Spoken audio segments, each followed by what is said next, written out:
안녕하세요. 여러분의 입시를 도와줄 동카입니다.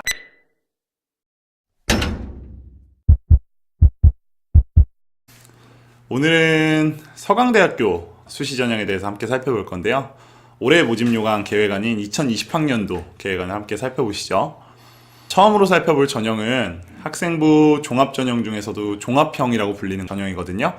서강대학교 같은 경우에는 학생부 종합전형을 두 가지로 나눠 놓고 있어요.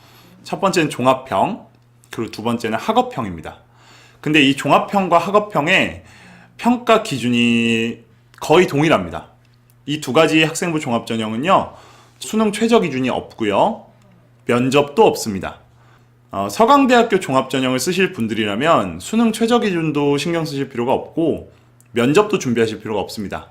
신경 쓰셔야 될 거는 딱 두 가지인데요. 첫 번째로는 학교 생활기록부, 그리고 두 번째로는 자기소개서입니다. 선택사항이긴 하지만 추천서도 같이 연계해서 평가를 하거든요.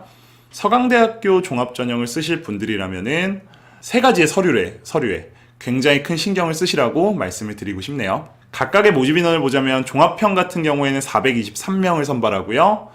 학업형 같은 경우에는 332명을 선발합니다. 종합형이 조금 더 많죠. 교육부에서 권고한 대로 서강대학교가 올해부터 이 학생부 종합전형의 이름을 바꿨거든요. 작년에는 종합형, 학업형이라는 이름이 아니라 자기주도형, 일반형 이런 이름이었어요. 자기주도형에서는 수능 최저가 없었지만 일반형이라는 이름에서는 수능 최저 기준이 있었거든요. 올해부터는 서강대학교에서 학생부 종합전형 두 가지 모두에서 전부 수능 최저 기준을 적용하지 않겠다라고 예정 발표안을 내놓았습니다. 올해 입시부터 해서는 수시에서 종합전형에서는 수능 최저 기준을 생각하지 않으셔도 될 것 같아요. 근데 이제 또 하나 조금 달라진 점이라고 한다면 이 서강대학교가 갑자기 종합전형의 이름을 왜 바꿨느냐, 이거는 이제 교육부의 권고가 좀 작용한 것으로 보이거든요.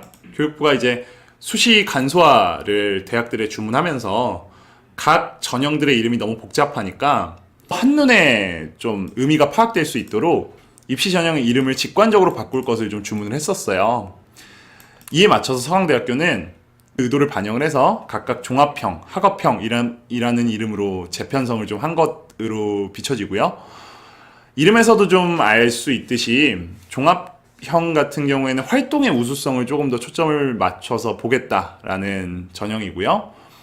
학업형 같은 경우에는 얼마나 이 학생이 학업적인 우수성을 발휘했느냐, 학교생활 중에서 요거에 조금 더 초점을 맞춰서 보겠다는 전형으로 좀 비춰지거든요. 두 가지 전형 모두 수능 최저 기준과 면접은 없지만 내가 생기부에 조금 더 신경을 썼고 좀 더 모집 인원이 많은 쪽으로 좀 지원을 하고 싶다 라고 하신 학생이라면 종합형에 지원할 것을 좀 추천을 드리고요. 그게 아니라 내가 생기부 활동 내역보다는 내신 성적이나 아니면 교과 우수상 같은 수상 실적이 많다던가 아니면 전공에 관한 좀 어떤 학업적인 우수성을 좀 발휘했다던가 이런 학생들 같은 경우에는 학업형을 지원하는 걸 좀 추천을 드립니다. 다음으로 살펴볼 전형 같은 경우에는 논술 전형이거든요.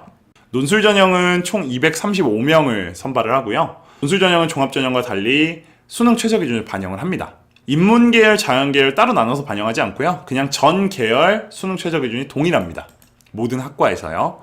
수능 최저 기준을 같이 살펴보자면 국어, 수학, 영어, 탐구 4개 영역 중에 3개 영역의 합 등급이 6등급 이내로 들어와야 되고요. 한국사 같은 경우에는 4등급 이내로 필수 기준으로 들어와야 됩니다.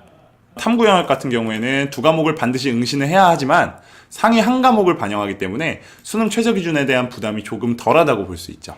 그리고 3개 합 6등급 이내이기 때문에 그렇게까지 맞추기 어려운 기준이라고 생각되지는 않습니다. 전형 요소와 반영 비율을 함께 보시자면요. 논술 평가가 80%, 학생부가 20%가 들어가거든요. 근데 이 학생부 20%는 교과 10%, 비교과 10% 이렇게 각각 퍼센트를 나누어서 평가를 하기 때문에 내신이나 비교과, 즉 출결이나 봉사시간 이런 게 들어가는 거는 각각 10%씩이기 때문에 거의 반영 비율이 없다고 생각하셔도 무방할 것 같네요. 논술 전형 같은 경우에는 주의하셔야 될 게 딱 두 가지겠죠. 논술고사 성적, 첫 번째로는 당연히 논술고사 성적이 중요하고요. 두 번째로는 최저 기준을 꼭 맞출 수 있도록 공부하라고 조언을 드리고 싶네요. 또한 서강대학교에서 올해부터 좀 달라진 점은 무엇이냐면 수시 전형에서 인원을 150명가량 축소했어요. 그 150명가량 축소한 인원이 전부 어디로 갔느냐? 정시로 갔습니다. 제가 지난 영상에서도 말씀드렸다시피 교육부가 권고한 대로 결국에는 대학들이 정시 비율을 30%로 언젠간 맞춰야 되거든요. 근데 서강대학교는 그거를 이제 2년 후, 3년 후로 미루기보다는 당장 올해부터 그 추세에 좀 같이 편승을 해서 정시를 늘리는 움직임을 벌써부터 보여주고 있습니다. 올해 비율을 따져보자면요. 수시가 70.7%, 정시가 29.3%. 정시 비중이 30%가 거의 맞춰졌다. 수시뿐만 아니라 수능 공부를 열심히 하고 계신 학생이라면 서강대학교를 쓰실 때 종합전형을 쓰기보다는 최저 기준이 있는 논술 전형을 쓰시면서 정시 준비를 함께 해보시는 것도 추천드립니다. 오늘은 서강대학교 입시 전형 계획을 함께 살펴봤고요. 다음에는 다른 목표 대학으로 찾아오도록 하겠습니다. 전형을 제대로 알면 목표 대학 누구나 합격할 수 있습니다.